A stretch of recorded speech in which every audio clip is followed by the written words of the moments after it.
Hi everyone and welcome. My name is Gemma Da Silva. I'm part of the Enscape team, and today our session is all about creating a culture of collaboration in AEC. Almost 1,300 people have signed up for this webinar, which is absolutely amazing. So thank you for joining us. So before we jump in, I'd like to mention that we will have time for Q&A today. So if you do have a question, please feel free to add it to the chat pane and we'll get to those later on. Today, I am joined by three guest speakers. We have Matt McMullen, who is a licensed architect, real estate broker, and currently the Executive Director of Art of Construction. We also have Scott Hicken, who is the Marketing Director at the Art of Construction. Scott works with organizations across AEC to help them embrace new technologies, share their stories, and grow their businesses. And last but not least, we have Bob Shemwell, who is a Senior Principal at Overland Partners, an award-winning architecture and urban design firm based in San Antonio, Texas, who are working on some incredible projects at the moment, including a special one that Bob will share with us today. So now I'm going to hand over to Matt so we can get started. We'll dive straight in. So I'm going to pass over to you now, Matt. Thanks very much. So welcome to everybody. Thank you again for joining us. This is our third webinar that we've worked together in partnership with Enscape, Art of Construction. So thank you for joining us. Art of Construction, just a quick thing about us. We have a podcast that you can find on the web. We do marketing technology, live events. We also have an architectural branch of our firm that we are focusing on modular development and real estate services. So we come to the discussion with some expertise in the AEC industry. So with that, I'd like to bring Scott Hicken on board. Scott is our marketing director and producer. And Scott is going to talk a little bit about and lay the table for us for collaboration in technology and architecture. Thanks, Matt. Hello, everyone. Thank you for joining us on today's webinar. So as Matt said, I'm just going to kind of set the stage real quick for what we'll be talking about today. From a 30,000-foot view, on the benefits of adopting new AEC technologies into your workflow. Obviously, since you guys are all here joining us in this webinar today, you're either already doing that or you're trying to do that. So we really have three main points we want to get across to you of the benefits of adopting these new technologies that we'll be talking about today. Increased efficiency and productivity throughout the project. New AC technologies like real-time rendering, virtual reality, and BIM allow for more smooth handoffs between every party on a construction project. They increase your productivity, they increase the speed and the accuracy of your project so that there's no errors, there's nothing that you're having to change once the build is already started.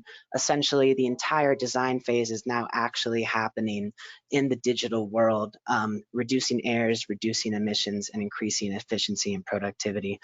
Higher quality of designs to increase collaboration. That's what we'll be focusing on today. Bringing in outside experts, bringing in expertise from outside of the AEC industry, bringing in people in your firm who maybe wouldn't have had the creative direction on projects in the past. Digital technology like BIM and virtual reality and real-time rendering really allows for higher quality designs through this increased collaboration, and that will be the focus of our webinar today.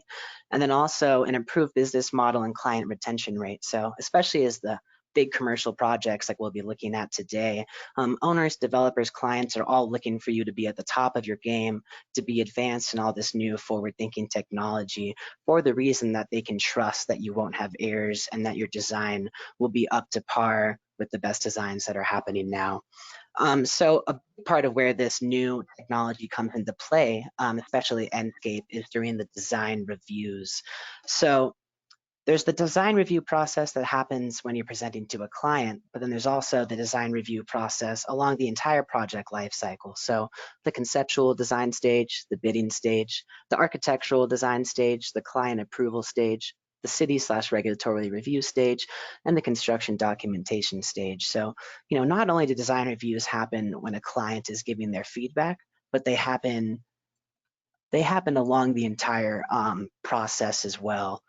And so with that, We're going to show you a statistic. In a Business Advantage publication from last year, they interviewed architecture firms across the country, and 85% agreed that design reviews are a time-consuming aspect of the AEC workflow and often result in delays in moving the project forward. So why is this the case? It's the case because design reviews bring together such a diverse set of specialists and stakeholders. How do you organize your internal team to incorporate this feedback? How do you bring in stakeholders who may not be well-versed in seeing a space the way an architect does? Essentially, Enscape is helping to break down these communication barriers during these design reviews, but just because we're all now in the virtual space together does not mean that we're automatically going to understand each other, right? There needs to be an intentional setup of how we come together in Enscape in these virtual spaces in order to collect feedback and collect a diverse range of specialties into the final output. And I'll just leave you with a quote from an architect, Marcelin Go. Collaboration is fundamental to architectural design and architectural knowledge production. The exchange of ideas between members of the design team and clients and stakeholders enables concepts and different approaches to a problem to be considered from multiple perspectives. Digital design increasingly calls for innovative workflows that are capable of assimilating a diverse range of specialized skills, as well as a collective knowledge bases. So that collaboration is what we're going to be talking about today with the wonderful team from Overland Partners. And with that, I will throw it off to Bob Shemwell from Overland Partners to dive into how they're using Enscape to further collaboration on their projects and the AEC industry as a whole. Thanks, Scott. Hey, Bob, before you start, I just wanted to jump back in real quickly for our listeners. I pulled up some information on Bob and just wanted to give a little bit more in-depth introduction. So Bob really says he's inspired by problem seeking, problem solving, and innovation that spans scales and geographic boundaries. And I think you're going to see that in our discussion here. He likes to examine the complexity of circumstances and relates them to their broader context, drawing from a diverse knowledge base that includes philosophy, history, and economics in addition to architecture. And with the theme of collaboration, I look on here at Bob's education. Bob went to Texas A&M University for his bachelor's and graduated with highest honors. And then he went to the University of Texas with the Longhorns and got his master's and graduated with highest honors. And if that's not collaboration of bringing those two institutions together, I don't know what is. So with that, I'm going to turn it over to Bob. He and Erika are going to present some of their projects, and then we're going to jump back in and have a fireside chat where we ask them some questions about their firm process. Perfect. Well, thanks, Matt. I'm thrilled to be here representing Overland. One of our core values is collaboration. And so everything that I show, it's important to understand. You know, I always think that architecture is the ultimate team sport because you're bringing together so many people to realize a vision. Enscape has become an incredibly valuable tool for us in our office. But before I dive into the Selby Botanic Gardens, which we're really excited to share with you all, I wanted to set the stage a little bit by talking about how we think about VR, Enscape, some of the digital tools, and how that's really starting to change our practice. So a big notion for us is all of a sudden we realized that VR actually was changing us. It was changing our way of approaching things, and we stepped back and we said, how do we capture the power of that? At Overland, what we say is we're all about unlocking the embedded potential of any project or problem. And so to unlock the potential of the technology, we realized we had to step back and to rethink our philosophy, our processes, and our culture. And so we took a philosophy of saying, let's fuse all of the disparate digital tools that we have into one comprehensive program. And you'll see that Enscape is foundational to that. And when I say that, philosophy for us is about making sure that you bend the technology to allow you to do what you do more effectively and more uniquely. And that the processes are reinvented to actually take advantage of that. Remember, things like Enscape are a tool, but it's only as good as the hands that you put the tool in and the framework that you're using it in. And then all of that has to exist within a culture that's supportive of technology, that has a rapid feedback loop, so that and allows for really the grassroots of the firm to participate, to bring ideas, and to constantly evolve and change. And that requires support at all levels of the firm, including senior leadership. Next. So case in point about Enscape being foundational to work, this is as I was walking in to do the seminar and was able to snap a picture of Alicia Berkman at her desk. This is really the way the entire firm works. So we are working in VR all the time on every project. We're single model based. We're trying to reduce repetition. And so anywhere you go in the office, you're going to see people working in BIM and updating in Enscape and seeing what they're doing, and that they can constantly get a window into how they can improve the design. So case in point about creating a comprehensive platform is we started to look and say, how do we tie these technologies together? So here what we're looking at is a survey. We work on a lot of complicated sites, a lot of heavily vegetated sites. And so we took a look and we said, maybe there's a way that we could start to use the model and auto-populate things. So this is the surveyor's information. Next slide.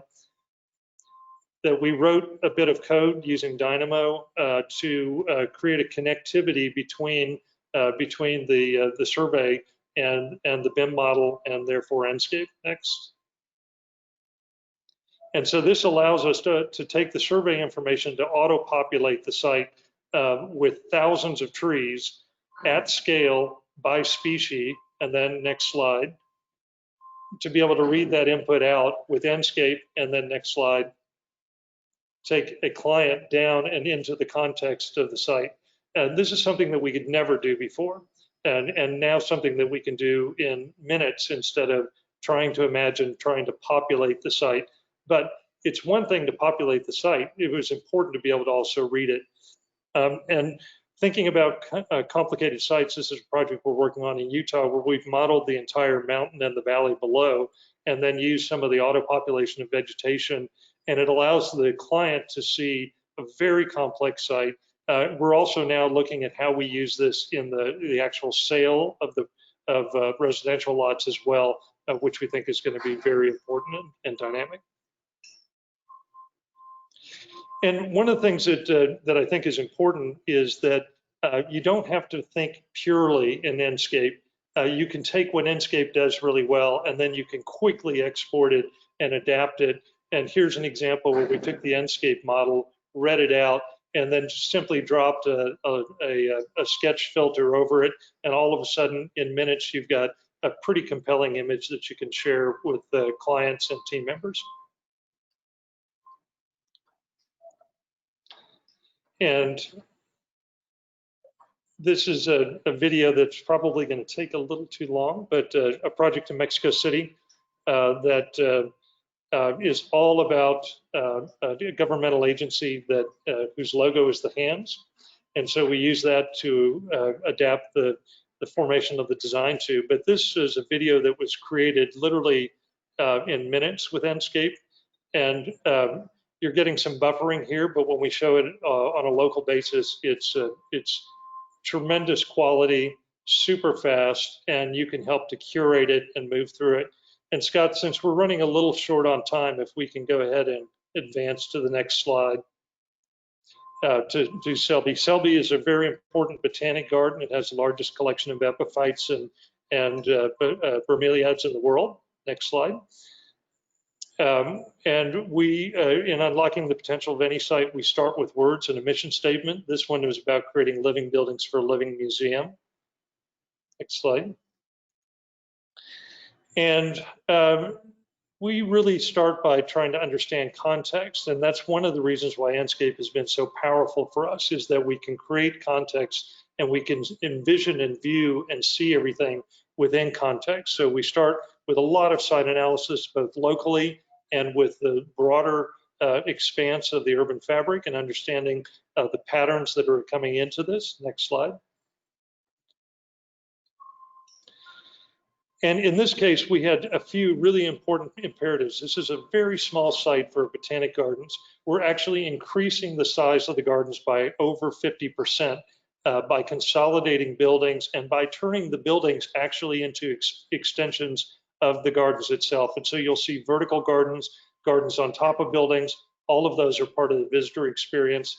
They have the world's largest collection of spirit collection of orchids and bromeliads, which were hidden away. And so part of our goal was to reveal these very important both living and static collections and the incredible botanic library and rare books, and to do so in a way that would safeguard their future. They're right on Sarasota Bay.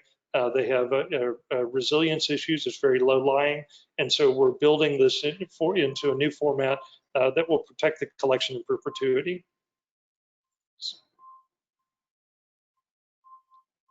Scott, next. You seem to be stuck on the slide. There we go.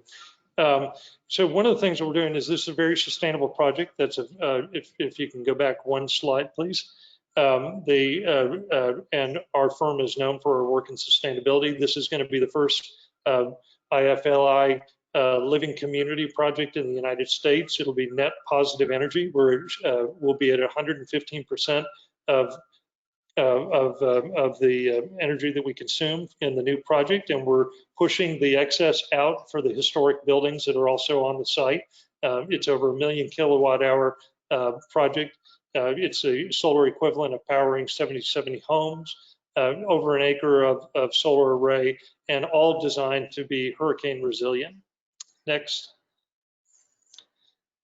And we're trying to take the sustainability, the water collection, the water purification, the water storage, and the visitor experience is basically a microcosm of what the whole state of Florida is, which is this gigantic water cleansing, processing, geologic formation, and making that a poetic and beautiful part of the visitor experience that also drives home how fragile and beautiful the site is.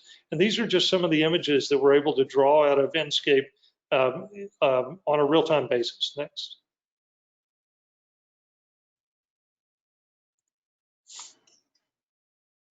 So this is one of the really important concepts. I think a fundamental problem of the human condition is communication. In other words, I say something, I know what I mean, but you hear something else and you understand it differently. That's compounded in architecture because now we're trying to take all of these thoughts and ideas that are in our mind that we have been trained to see in elevation, in section, in perspective. And we're expecting people who have not been that trained, who are not involved in the project at the level we are, to all of a sudden understand very complex things in the same way. And that's what VR does. It's the closest example of where we can take what's in our head and share it with people and feel like they are relatively seeing the same thing and understanding the same kind of thing. So we think this idea of common currency is huge about VR. Next slide. And one of the things is we want to make it fun. So now we can take this, we've got some really, really stout laptops, and we can run the VR in all kinds of circumstances. And we've taken it into boardroom presentations and even into circumstances of preparation. Next slide. Where here we were the night before. Sorry, I just wanted to jump in real quick. If we go back to that previous slide, so that is Jennifer Romanecki, who's the CEO and executive director of Selby. So being able to put someone like that in the goggles and to experience the design in the early stages is really critical. Yeah. And it's fun. So one of the things that we found is we were preparing the night before and making some edits to the model and the presentation, and I had the goggles on. And when I stopped and I took the goggles off, I realized that there were about 12 people standing around just from the bar with their beers in hand, checking it out, and getting really excited about the project. So again, it's that idea where we can share what's in our minds to a broad circumstance of people and do it in a way that's really compelling and fun. And it's also about building consensus. So this is a tough project. It's got a lot of degree of difficulty. And one of the degrees of difficulty is that we have to convince a lot of neighbors about what we're doing. They've been living with the gardens there for 50 years in virtually an unchanged format. Change is hard. All of a sudden, when you're putting up something that's larger than what's been there, people get concerned. And it's really important to be able to put things into a format and an expression that they can get an understanding on it and to see what you're really trying to do with the work. And again, these are just straight exports out of Enscape.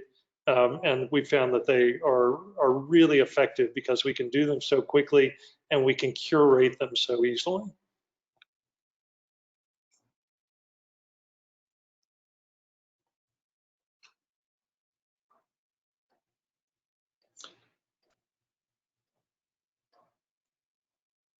Right, Erika and Bob, if you guys can hang on, we'll have a little conversation here. So when it's a beautiful project and beautiful imagery that you guys created and a really important resource for that community. But I know one of the things that we talked about a little bit, and I know this will touch a thread with a lot of the listeners out there, is not everybody thinks it's a great idea.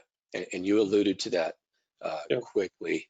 What I'd like to do is just kind of talk about, just the gamut of stakeholders and how Enscape and the virtual reality tools really helped you sort of bridge that gap between your internal team, your external team, and then your external, I don't want to really say opponents, but critics or other folks who are giving you input. So can you talk a little bit, let's start out with the client first, right? Because that's usually how things start, right? Your client comes to you, they want you to solve a problem for them. How did you use Enscape to get that emotional buy-in right from the start and then get the chance to create those beautiful images? Well, Enscape probably came online about halfway through the process. So we had already done the master planning and had gone through that probably a year before the project came back around, and they had completed a lot of their fundraising and moved into the actual design. So it wasn't something that we started with.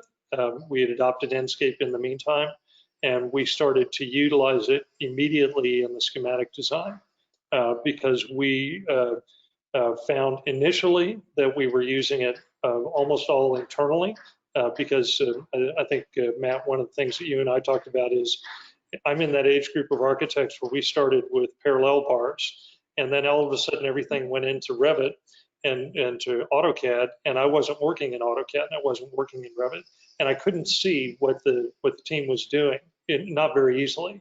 And one of the magic things about Enscape is that it's immediate, and so I don't have to interrupt workflow now. I can just drop by somebody's desk, and because we're working simultaneously in BIM and in Enscape, is I can see over their shoulder and immediately know what they're up to, be able to engage and make commentary, and in a collaborative circumstance to bring everybody into the room.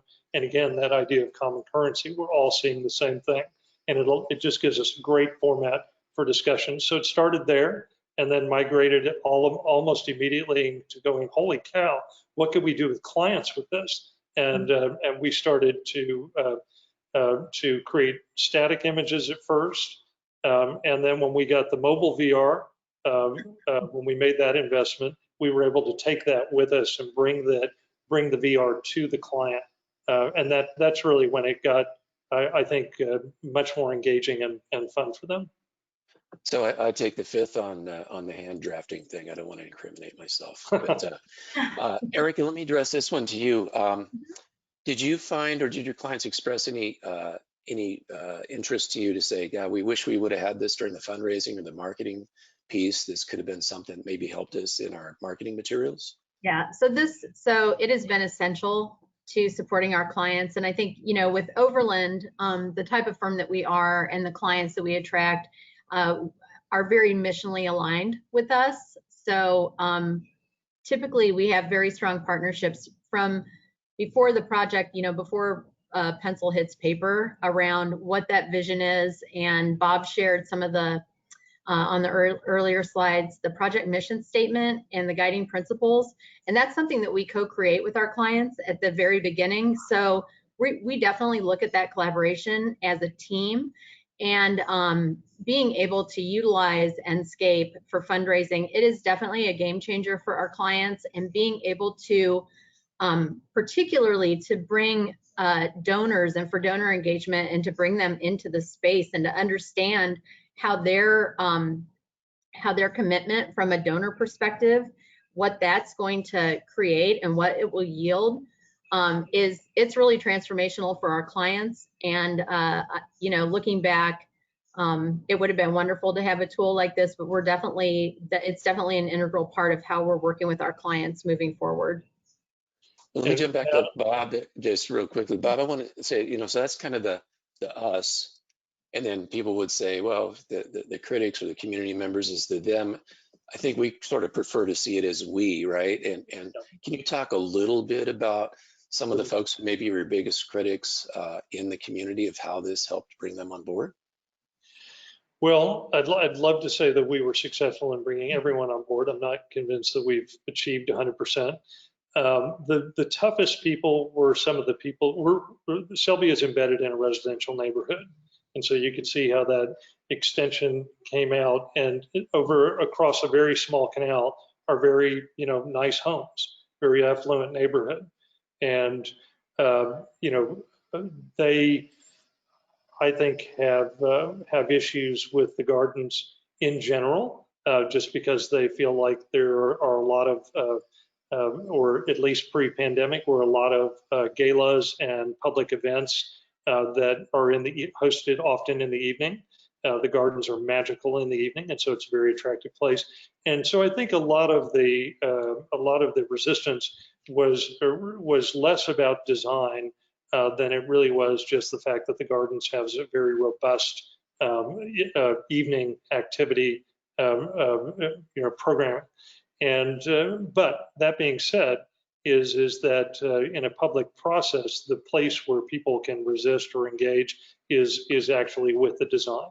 And so when you have civic input that's negative, which we had some, then you have to say, how do we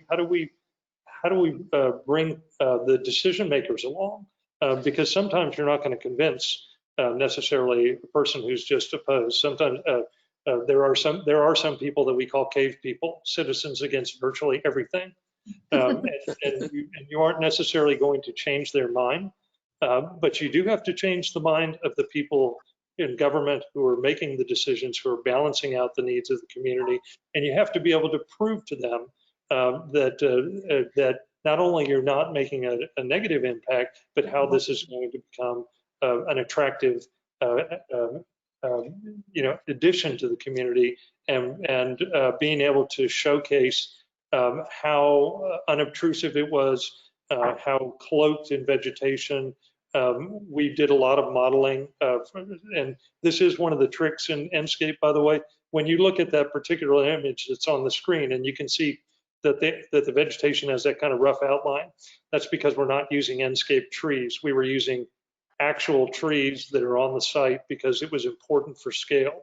The nice thing about the Enscape trees is that they're very seamless, so it's just something to know. But in certain circumstances like this, existing vegetation was actually really important to show scale and how the buildings were going to sit within existing context and vegetation that was saved. Let me switch gears here a little bit too, because we also talked about this. So you've got senior members of your firm, and then you've got younger members of your firm who are a little more technology savvy. And I know that's sometimes tough to bridge that sort of digital divide of folks who have the image and the vision in their mind, and then folks who are able to actually communicate it through Enscape. Can you talk a little bit of how, through collaboration, you've really brought the younger members into the fabric of your firm? Well, it's in a couple of ways. One, we rely on them for a lot of innovation, and they understand that, and they understand that their innovation and their new ideas are welcome. And so I think you have to start there. If you create a circumstance where people intuitively understand that they can be free to try some things, sometimes fail, but always know that when they hit on a right idea, that it's going to get not only acceptance, but a lot of times really enthusiasm from senior leadership, that's critical. Because once you've started that kind of relationship with some of the younger members, and they understand that, wow, I'm really important in the innovation culture of the firm, you see dramatic things that come out of them. So I will tell you that one image that I showed you of the mountain, I don't think that anybody has ever been able to model that scale, put it in VR, and do it on a laptop computer and that was figured out by Sabrina Ortiz, who is a junior member of staff, and she figured it out. I don't think that she would have figured it out if we had a process that was really locked down and said, well, you can only do this, you have to do it this way.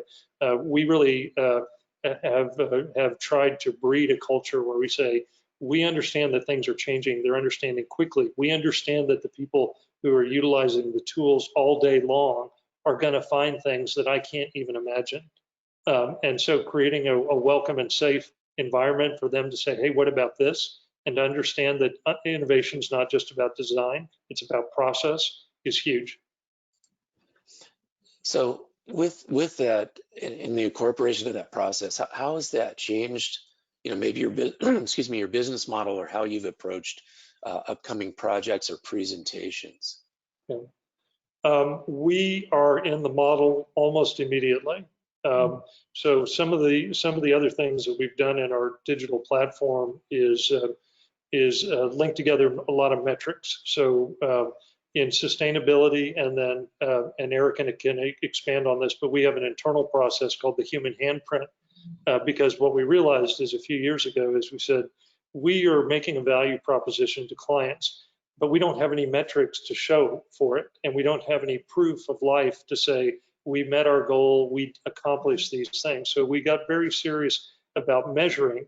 And we realized that measuring can't be after the fact, that has to be a continuous process. And so we started building that into our process, and we use the model to track that.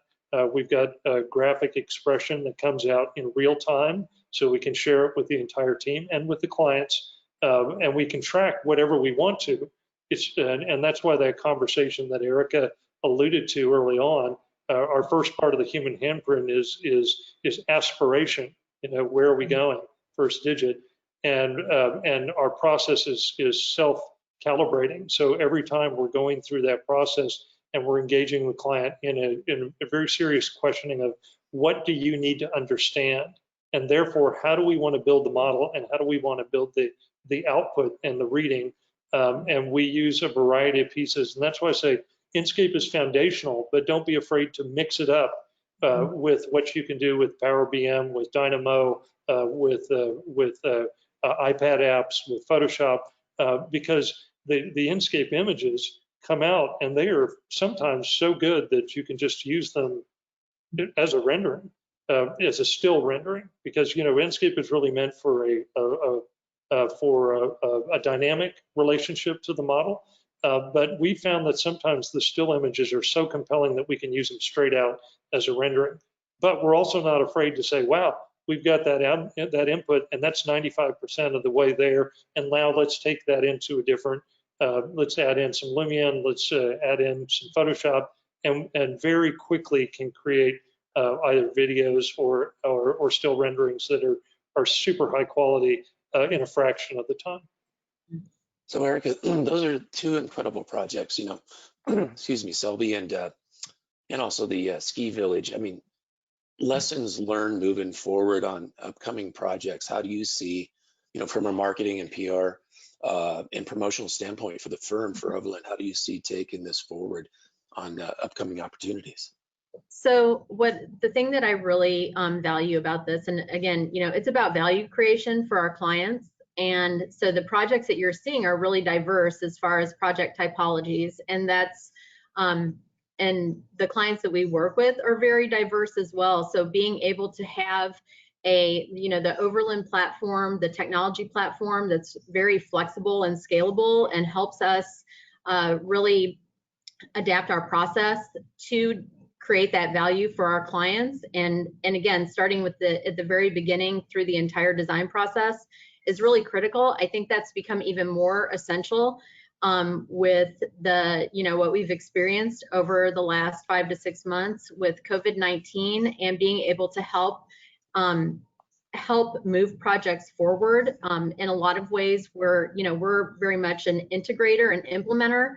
So it's having that vision and then understanding, okay, we have the human handprint as our framework to really ensure and validate our brand promise. and then having the technology and tools to be able to adapt and move projects forward is critical. And then, you know, and I think that that's going to become increasingly more important just as the AEC industry evolves. There's going to be an increasing expectation around the way that we're able to work with clients and how we're able to get projects done and funded, and so it's really integral. And Matt, I would say we're constantly trying to add on and dream about new ways of using it. We were on site last week on the Ski Village project, and we were taking the dome camera shots. And now we're experimenting with. We know we can drop a SketchUp model in. Now what we're doing is we're dropping it in, putting it into the dome camera, so we get real context, and then reading it out in Enscape. And so that's something that we're evolving even right now. Yeah, I think it was fascinating. It was on another Enscape webinar. We were talking with James Lancaster from your firm. Yep. And James was talking about the fact that the developers on the real estate side were really using views and things like that from the actual units to help sell those units, which I thought was absolutely fascinating and a new use. It really has helped to inform decision making when we're working with our clients. And so, you know, that was a great example. And so it's not guesswork, and having it, and also having it integrated, enables us to work in real time. I think your dog agrees with you. So, well, one thing too I really enjoyed was seeing your use of Dynamo. We on Arctic Construction were fortunate enough to talk with Ian Keogh, who was the creator and godfather of Dynamo when he was with Revit, and has a company named Hypar. So if any listeners are interested out there, you should also check out the Arctic Construction podcast on Hypar. But I say I'm impressed, Bob, just by the fact that you're not shy about using different technologies and blending them together to get that look, which is really the most important thing. No, it's constantly what we found is there's not any one tool that does everything that we need.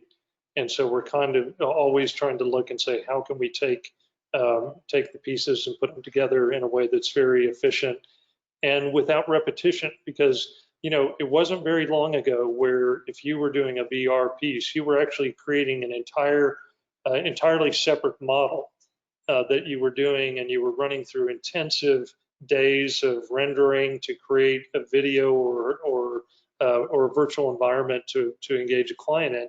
And so it was very expensive. It was very redundant. The thing that we love is that we're putting people in and we're saying, you are walking through the working drawings. You know, this is not a guesswork at this point. What you're seeing is what is going up on the site. And so by going to a single model format and using Enscape as a way to just be able to read that in a huge variety of circumstances, it's hard to overstate how important that has been in terms of making our activity more seamless. And whether the activity is internal or external is just a matter of sharing the files. But the information is the same, and it allows, you know, almost sort of a client concierge relationship. One thing I will say about the virtual environment, especially the goggles, is, you know, when you travel the world, you need a guide. And what we found is that when you enter the virtual world, you need a guide as well. And so we have internally what we call our cyber Sherpas. And so they help our clients prepare, understand, because one of the things, especially about the goggles, is people, you know, go, am I going to look stupid? Am I going to get dizzy? And there's trepidation involved. And so we found that there's a very important human dynamic that has to come alongside the technology. So we do that with our cyber Sherpas. Daniel Carpio is like the par excellence because he makes it so much fun. And I think that that's one thing about VR that people can really capture is it makes the process of engagement fun. And so it's not just, oh, I'm sitting through and listening to the thing. It's I'm in the thing and I can see this and it's a wow, and I didn't know and I didn't realize it could be this. And that's magic. I mean, you know, we tell the folks at Enscape all the time. I said, you don't know what you've done for us. I mean, to have real-time rendering where I can put a video together in an hour, and is amazing. It's staggering, really. Well, hey Scott, let me have you put the next slide up, and we'll jump in a little bit and talk about Enscape's collaborative annotation feature. We'll go ahead and advance through that. Great. You know, one thing that occurred to me when you guys were talking about Cyber Sherpa is you guys might actually be the first folks to use that term and really summit Mount Enscape. So I think Erika trademarked it. So. Yeah. Like It's in the works. I know. I do think we were the originators. So collaborative annotation. So this is a new feature with Enscape, and when we first became aware of it, I think the thing that was so compelling about it is it's almost like you had to be sitting there in real time with somebody to say, well, you know, hey, I don't like that parquet floor. I want to change that or whatever. And now Enscape has come up with a tool that allows you to come in and tag and label, and it allows people to work collaboratively, but also independently of each other. And I was wondering if you guys can talk a little bit about sort of what you're seeing with the new annotation feature and how that's come into play in your firm. Yeah, well, it's brand new, and so we have just been deploying it. And again, sort of the way that we have our deployment is we have kind of our SWAT team of people who try things out, who are really good, and then and they generally pull me in. I'm sort of the designated partner to work with them on it. But I think the annotation feature we are using it much more right now internally. And it's been really strong internally because, again, it does require a little bit of familiarity with the tool to be able to use the annotation feature. It's been super successful, though, especially while most of the office is working remotely, to be able, again, that common understanding of the project, and to be able to have a legacy of the thinking and input that is current, that is cataloged, and that you can go back to is again one of those really tremendous assets. And I think that we're just starting to scratch the surface on how powerful that could be. And I would say too, just to add on to that is, you know, we're talking about our internal teams and how we're collaborating with clients, but also with sub-consultants, and the time that we spend going through models with our consultant team, that I could see just immediate value with the annotation function as well. Yeah, that's where it did occur to me too, in the MEP space, where things get pretty complicated, all trying to fit in tight spaces, that it could be a real tool for your sub-consultants. So thank you guys. I really appreciate the conversation. Hopefully our listeners found it as engaging as we did here on the panel. So with that, I'm going to turn it back over to Gemma for a little Q&A if our listeners had any questions that they wanted to ask. Fantastic. Thank you so much. We have had a few questions come in, actually. So one was about the Utah project that you talked about, Bob. And someone was just wondering, what was your experience of managing that model in Enscape? I think, how did Enscape handle the size? It looked pretty big. Yeah, it is, and again, Sabrina really ought to be on the call to tell you the technical details. But one of the things that we have found is that that we needed to change our philosophy about material mapping. So early on, we were using a lot of standard architectural mapping images, and what we found is that they really bogged the model down. And so Daniel and Steve Bellinger and a group of guys got together and said, let's adopt sort of the gaming industry mentality. How can we fractionalize the the material mapping and how can we reduce the size on that. And I'm not well versed enough to be able to tell you exactly how that's done, but it was first a change in mindset. In other words, stop using the normal material mapping and let's create our own materials. Let's think about how they get applied to the model in a way that is much more aligned to the way that that these large game engines work. And so it's a different technical philosophy that I think has really helped with us. Because she's got the entire valley modeled, and that's been profound for that because the geography is so complex that as we're looking at the buildings, that we're constantly surprised about what the viewpoint is without having to be on site with a Trimble unit. So I wish I could give you more technical detail. Maybe if there's a forum that we could send you some of that information, we're happy to write that up and send it on. Brilliant, thank you. We have someone here from Ringling College in Sarasota, and this person is asking about the one of the promo images. It says it looks like there's a parking structure Yes. that is shrouded in greenery and called a sky garden or something like that, they're saying. Can you talk about that structure and the technical challenges of integrating those two functions? Yeah, it's actually known as the LEAF building, which stands for Living Energy and some other things, which I'm having a senior moment and blanking out on. So that has been probably the largest point of any community contention. Right now, the parking lots are kind of scattered all around the gardens. So they're hidden, but they also occupy big chunks of what could be visitor experience and garden. And so we're trying to consolidate that. We're also, a lot of the surface parking are in flood areas. So one of the exercises that we went, and particularly with some of the community input, is we said we've got to find a way to get this thing even shorter. So the images that you saw were the master plan.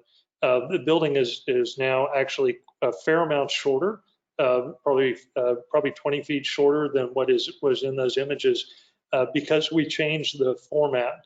We changed the construction technology, went to a thin plate, poured in place rather than a precast structure, and set changed the way we were doing the water collection underneath it, so that we were able to get the height of that down quite a bit and get these very, very thin edges, and that organize the vertical gardens.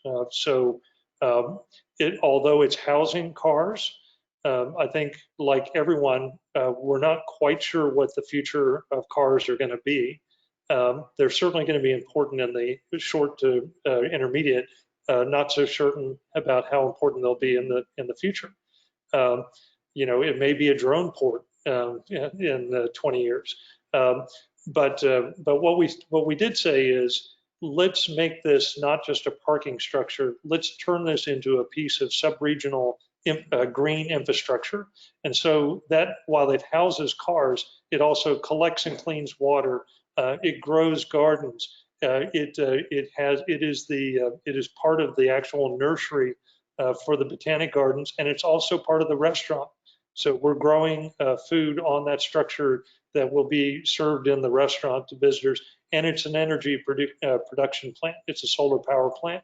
And so we said, let's make it much, much more than parking, and let's future-proof it so that the Florida 4 heights are adequate, that we could convert this in a later scenario if either the parking demand goes down or if cars are eliminated, or if I said it becomes a skyport for drones. All of those are possibilities because of the way we're approaching it. But the big thing that by doing that, by bringing the cars together into a structure, is we freed up land to become gardens, and to become not only gardens, but part of the whole stormwater management of the site that is cleaning water and helping to restore Sarasota Bay and the mangrove edge that's along the Selby Gardens. Amazing. It sounds like it does an incredible amount of things. Fantastic. There's a question here for Erika. What sort of process do you have in place to translate everyday work of the firm and with Enscape into marketing materials? So that's a great question. And again, it goes back to the human handprint and really our methodology around how we approach projects, and then for the marketing and client development team to really plug in at those key points in the project to understand what's going on, understand the client, and then kind of back to the topic of collaboration. We're fortunate that we work with a highly collaborative group of designers and architects. So it's definitely the client development or marketing piece of it is definitely part of the process, and we're always working to become more and more integrated so that we're able to really mine these stories and understand our projects in a deep way, and then be able to translate that to key marketing assets and opportunities to talk about our work and really to look at it as a way to educate the public and educate other designers and innovate. Yeah, and Erika, I would add on that we are very much about narrative. We're very much about telling a larger story of the site and the design and why it is valuable and important and unique and could only be built at that location. And what I think has been astounding is that as Erika is constantly adapting to respond to new marketing inputs and says, oh, we need to tell this story. and with Enscape, we can say, okay, well, what view do you need to tell that story? Okay, we can create that in about 10 minutes and get it out to you. And so that kind of rapid response, so that we can tailor our narrative, our storytelling, our marketing pitch, and be able to go back to the model at any time and just draw things out very quickly has been very important. Yeah, really pushing forward with digital marketing and digital assets and how we can leverage those, especially now. It's never been more important. Brilliant, thank you. Jeff has said an excellent overview of the collaborative design process that I'll be showing to my architecture students in Sheffield, United Kingdom. So thank you, everyone. He also goes on to ask, have your collaborative processes changed radically during COVID-19? Yes and no.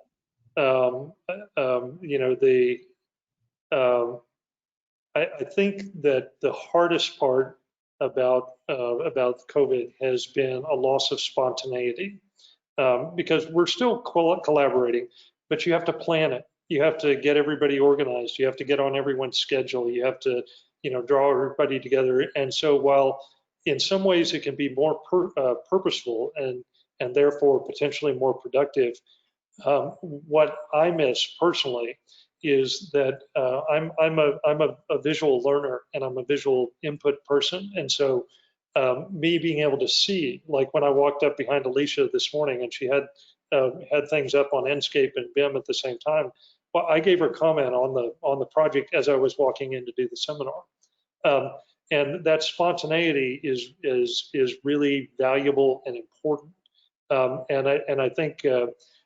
Again, when the office is fully functional, what you see is that if anybody is working on a project at any level that's not narrative or spreadsheets, the Enscape model is up on one of their screens, and that makes it possible for this sort of spontaneous connectivity and engagement that I think is actually where a lot of magic happens in collaboration and input. Brilliant. Thank you for sharing your thoughts. I'm going to just quickly pass it back over to Scott now, who's going to wrap up the discussion a little bit before we close the webinar. But thank you, Bob and Erika, for talking with us today. I really appreciate having you with us. It's been excellent. Thank you. Yes, thank you, Bob and Erika, so much. And I welcome any of you, Bob, Erika, or Matt, to jump in as we kind of discuss these points that we're trying to leave our viewers with today. So the design process of the future, and the future that Overland Partners is already living, will be interdisciplinary, iterative, and inclusive. So obviously Enscape allows every single expert, every single sub-consultant, as Erika said, to be able to come into the project and really give their expertise in a really fluid manner, so you don't have to always have some official meeting where real dialogue can actually get done. Iterative, because constant refinements can happen without project disruption, and this requires really altering your firm to be able to take those momentary conversations that people might have in the office, those rapid iterations people make in Enscape based in feedback, and actually incorporate that into the overall design. And inclusive, Bob mentioned narrative, so being mindful of the cultural narratives that are happening in your city where you're building, being mindful of socioeconomic conditions, maybe there's a history of gentrification, and being inclusive of outside and opposing viewpoints. And Enscape really allows you to tell that story and to bring in all those viewpoints in a narrative format. Matt, is there anything you wanted to add on that? Yeah, I was going to say I was really impressed with the culture of inclusivity with Overland Partners. Because as you come up through the ranks in architecture, engineering, and construction, a lot of it is sort of a chronologically based aptitude, right? And so I really like the fact that they have a process in place that welcomes input based on your skill set versus your chronological age.